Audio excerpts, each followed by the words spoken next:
আপনি কি জানেন আল্লাহ কেন আপনার সবচেয়ে পছন্দের জিনিসটি আপনার থেকে কেড়ে নিয়েছেন? কেন আপনার সেই চাকরিটা হলো না? কেন সেই মানুষটা আপনাকে ছেড়ে চলে গেল? কিংবা কেন আপনার বছরের পর বছর ধরে গড়ে তোলা স্বপ্ন এক মুহূর্তেই ভেঙে চুরমার হয়ে গেল?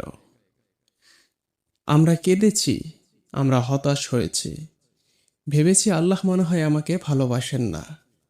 কিন্তু আজ আমি আপনাকে এমন 3টি কারণ বলবো, যা শোনার পর আপনি আল্লাহর এই সিদ্ধান্তের জন্য কেঁদে কেঁদে শুকরিয়া আদায় করবেন। ভিডিওটি শেষ পর্যন্ত দেখুন, আপনার মনের সব কষ্ট দূর হয়ে যাবে ইনশাল্লাহ।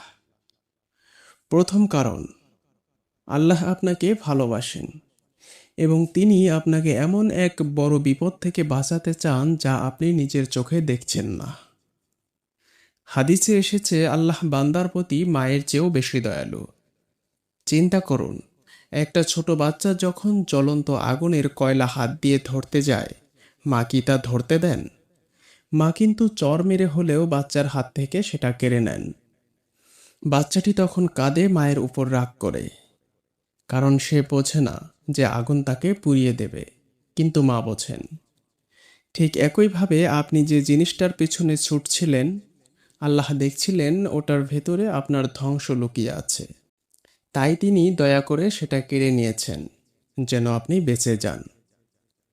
দ্বিতীয় কারণ, আল্লাহ আপনার খালি হাত দুটিকে এর চেয়েও 1000 গুণ শ্রেষ্ঠ কিছু দিয়ে ভরিয়ে দিতে চান।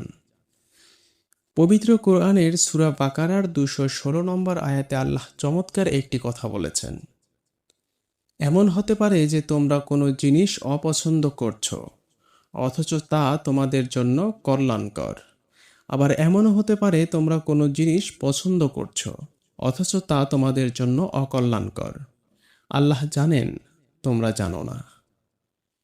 যখন আপনার হাত থেকে কোনো কিছু হারিয়ে যায়, তখন বুঝবেন আল্লাহ আপনার হাত দুটি খালি করেছেন, যাতে তিনি আপনাকে আরও বড়, আরও সুন্দর এবং আরও পবিত্র কিছু উপহার দিতে পারেন। আল্লাহর দেওয়া না মানে কিন্তু প্রত্যাখ্যান নয়। এর মানে হলো একটু অপেক্ষা করো, তোমার জন্য স্পেশাল কিছু আসছে। তৃতীয় এবং সবচেয়ে সুন্দর কারণ, আল্লাহ আপনাকে খুব মিস করছিলেন। তিনি আপনাকে নিজের কাছে ফিরিয়ে নিতে চান। অনেক সময় আমরা যখন খুব সুখে থাকি, আমাদের প্রিয় জিনিসগুলো নিয়ে ব্যস্ত থাকি, তখন আমরা আল্লাহকে ভুলে যাই। আমাদের সেজদাগুলো ছোট হয়ে যায়, আমাদের দোয়াগুলো প্রাণহীন হয়ে পড়ে।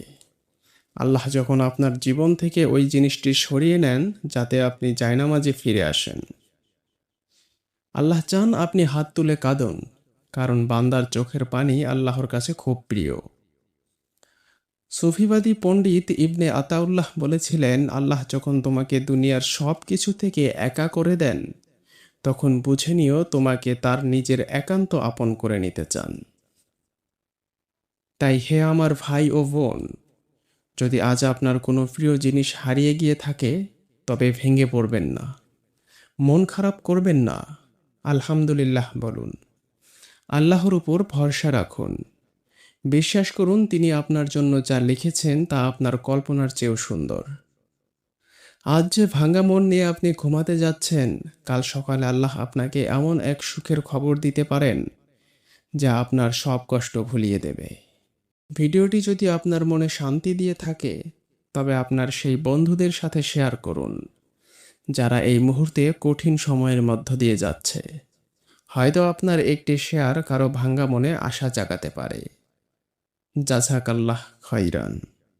আবার দেখা হচ্ছে পরবর্তী ভিডিওতে। সে পর্যন্ত আমাদের সাথেই থাকুন।